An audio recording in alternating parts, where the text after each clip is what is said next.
Good morning and welcome to Sports Shorts Daily on a Wednesday. I'm Tommy Price-Sand. Glad to be here. Glad to have you there. Joined by Hunter McCann this morning, pinch hitting for Ronnie Rance, who's in Lake Charles taking care of some things for the Gumbo Gators and McNeese. So Ronnie's away from the camera today. I want to say we had a great time Monday at the Louisiana Sports Hall of Fame Fall Celebrity Golf Classic. So many legends and Hall of Famers and great guys and former athletes out there. It was a lot of fun. The weather cooperated. U Club's in great shape to go play some golf and had a lot of fun out there. Monday didn't win the golf tournament, but that's all right. It was there to have fun, raise some money for the Louisiana Sports Hall of Fame, and get all that good stuff done. I remind you, I am at Tremonti's Meat and Seafood, where today's the Wednesday. That means $6.99 for burger and fries. You can eat it here. You can get it to go. Tremonti's is also your home for all your tailgating needs. If you're going to the Western Arkansas game this weekend, everything you need, meat, seafood, wine, liquor, plus stock up on the wine and liquor for the Thanksgiving and Christmas holidays. They got tremendous deals going on in here. Hunter McCann, good morning, sir. How are you? Morning, TK. I'm assuming you meant Western Kentucky. Western Arkansas is what came out of the mouth. Yeah, But Western did it? Kentucky, Yeah, I'm glad you caught that because obviously I did mean Western Kentucky. The Hilltoppers, who by the way are 8-2, good six team. and one in Conference USA. Yeah, I don't even think there is a Western Arkansas. So thank you for cueing me in there. Hunter, first off, when we talk LSU, obviously the coaching carousel, the coach search is underway. You're at WBRZ where people can get your best bets every weekend, WBRZ.com. Just click best bets. Hunter, there's so much BS out there. I Sure. want your thoughts where you think and what you think's going on with the LSU football coaching search. Well, I think a lot of people immediately turn towards the gambling odds, even the non-gamblers. Where there's no real gambling odds because it's all on Stream East, or excuse me, uh, it's all on Bet Online. And those odds are, it's a real book or whatever, but these are odds of offshore books and whatever. But those odds keep moving and people keep paying attention. Nick Saban was a favorite a week ago or so. You know, I throw those all out the window. I think it's all about what's actually happening right now here in Baton Rouge. And what we know is that Lane Kiffin's family was here on Monday. And, it's at least that no matter what Lane says, he was on the Pat McAfee show yesterday talking about the season for Ole Miss and was asked about what's his future plans. He says he loves it here. Whatever. Read between the lines. He's at least entertaining the idea at both LSU and it seems like at Florida as well to possibly move on from Ole Miss and come to one of these schools. But I mean, TK, if you're put in the same position, of course you're going to see what's the best offer and opportunity for you. I mean, he's not an idiot, so I don't think anything's done yet. I don't think that there's a lot of, like you said, talk online about whether or not something's already a done deal with our contracts in place. No, I don't believe that to be the case. I don't think LSU has locked in anybody yet, whether it's Lane Kiffin or somebody else. But I do think that they're moving in the right direction right now of having guys at least interested in the position, even though a few weeks ago we were talking about we were afraid that the governor playing a hand in things could cause a lot of people to just turn their nose up at the job and not even entertain it. It's still the best job available. So, of course, LSU is going to get the highest coaches to have some type of interest in at least thinking about the job. Well, and here's the thing, Hunter, and I have no data to prove to back up what I'm about to say, but I thought about 5 years ago, probably 50% of the stuff on the internet was BS, okay? It wasn't right. Now I think it's more like 80 or 85% of what you read on the Sure. internet, be it X, be it, Facebook, whatever, is not true. You have to consider the source. And if it comes out from, the North Central Tiger Faithful following group, that's not fact. It's not going to be factual. But and I don't think with the governor's involvement a couple of weeks ago, whatever that was, I don't think that will Yeah. deter anybody from taking the job at LSU. And I think, I was talking to some friends last night. I think Lane Kiffin is either at LSU next year or still at Ole Miss. I really don't think Florida's in play. I think it's going to be an Ole Miss or an LSU thing, and we'll have to wait and see. And I keep telling people there will be a day when you know who the next LSU coach is. I just don't know what day that is. Not only I, do I I not know the coach, I don't know what day.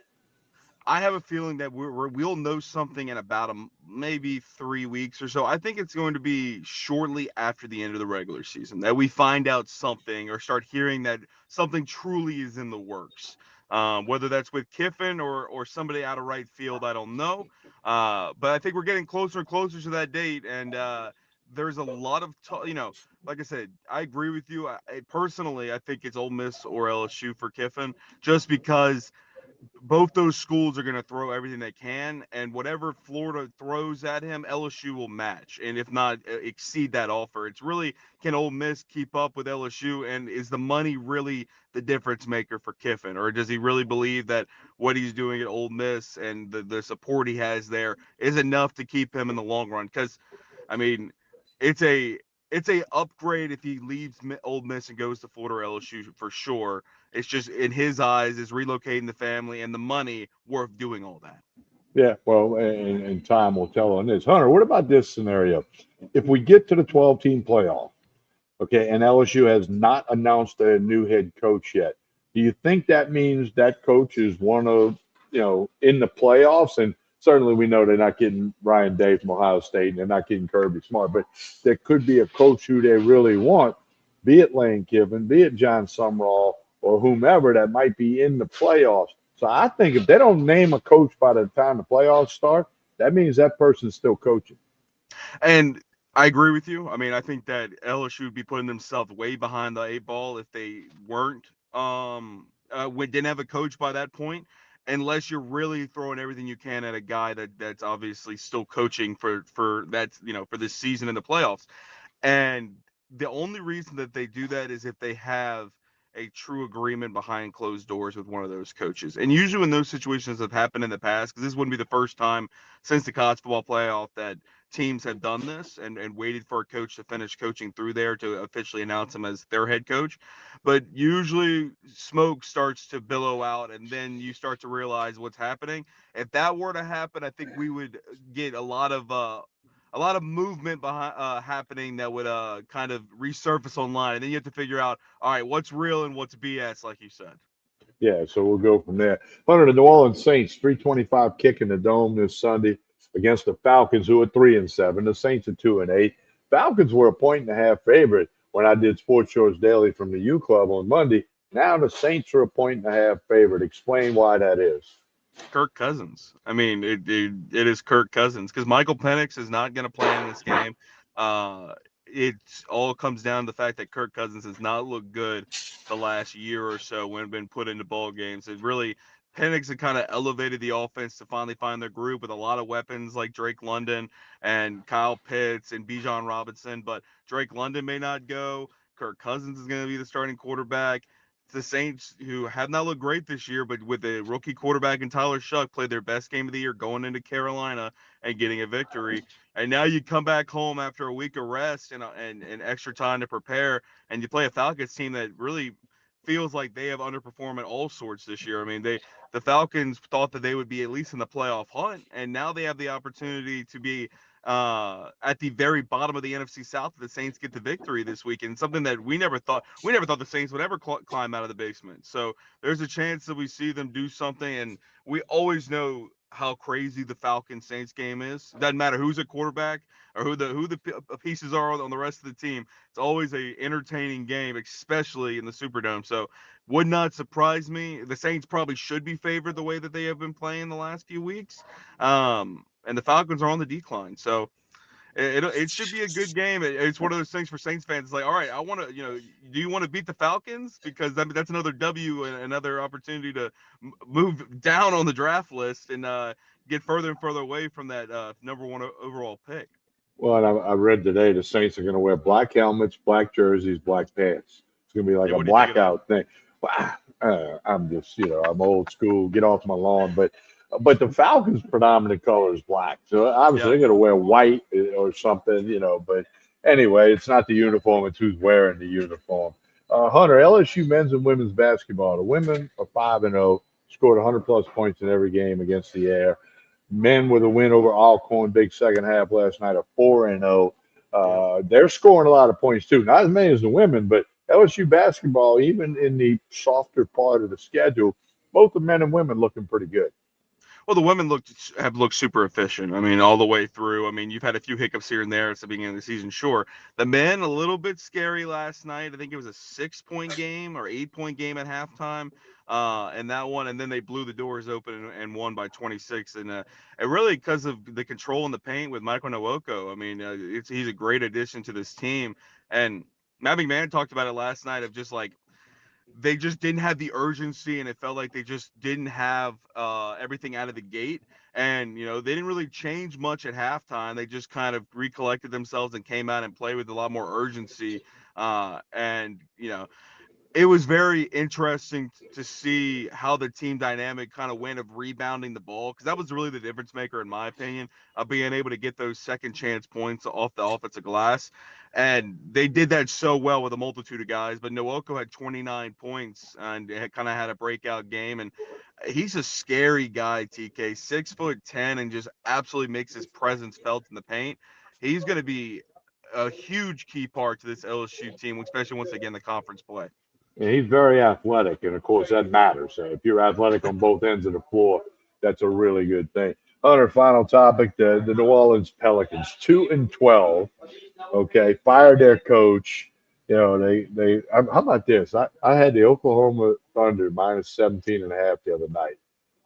A 2 pointer by the Pelicans at the buzzer. It was 17, so I lose by half a point. But I'm 8-6 on my Pelican voyage, betting against them 82 times, and I'm betting against them tonight. I'm taking Denver, who's 10-3, minus 14 and a half in New Orleans against the Pelicans, who they're just. I mean, the Saints have looked a little okay lately. The Pelicans are just a mess.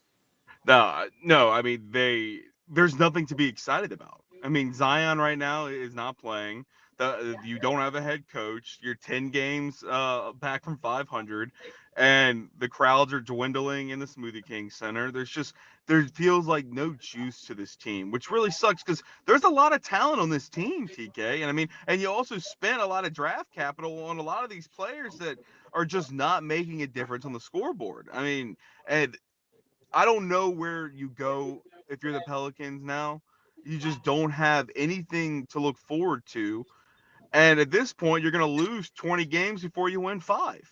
So I don't know. Maybe they need to go play. I just got a breaking news from Adam Schefter that it looks like it has been confirmed that the Saints are going to play in Paris as early as next year. They're working out a game to figure that out. I know that was a rumor, but maybe the Pelicans need to go play in Paris. Maybe they need to get them out of here for a little while and go do something else. But looks like the Saints will be playing in Paris, France in the next few years. So that's pretty exciting. TK, maybe me, you, and Ron need to take a trip to Paris.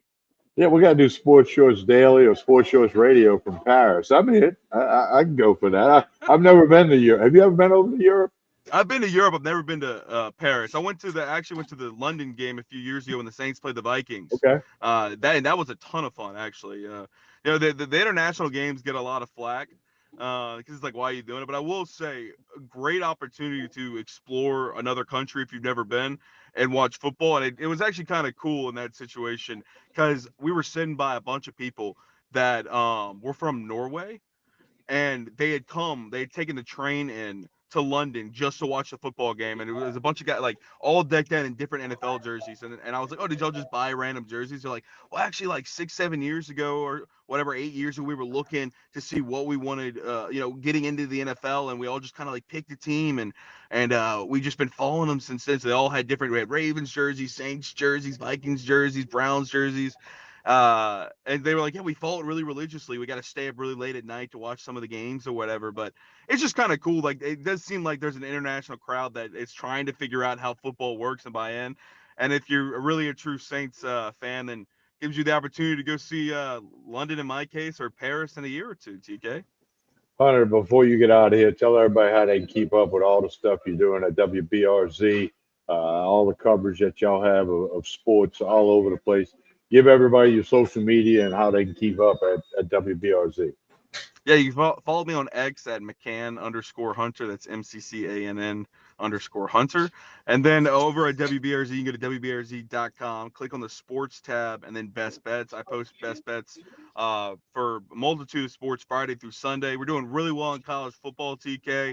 Don't have the numbers in front of me, but I think last week I had calculated it was like 63% college football. So we're making some cheddar cheese this year, and on the back half of the season, getting into the tougher games to bet on right as we get into the playoffs. But I'll have all those picks over at WBRZ.com. All right, folks, go check that out. Hunter, we appreciate it. Thank you very much. Absolutely, TK. I'll talk with you soon, man. All right, man. And don't forget here at Tremonti's, you can order online. Yeah, go to Tremonti's.com. You can get that fried, smoked, or rotisserie turkey, all the side dishes, the desserts, everything's available online at Tremonti's.com. And don't forget today is Wednesday. That means $6.99 for burger and fries. You can get it here. You can get it to go. You can order that online. It'll get delivered to you. 6.99. Order like 10 of them for the office. Burger and fries. You need to get that done.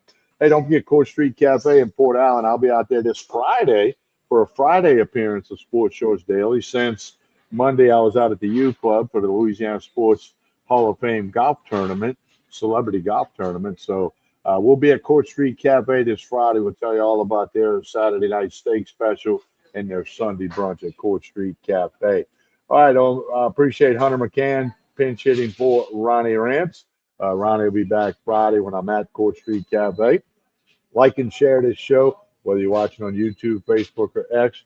That certainly is much appreciated. I'm Tommy Christ, Sam. Have a great Wednesday, everyone.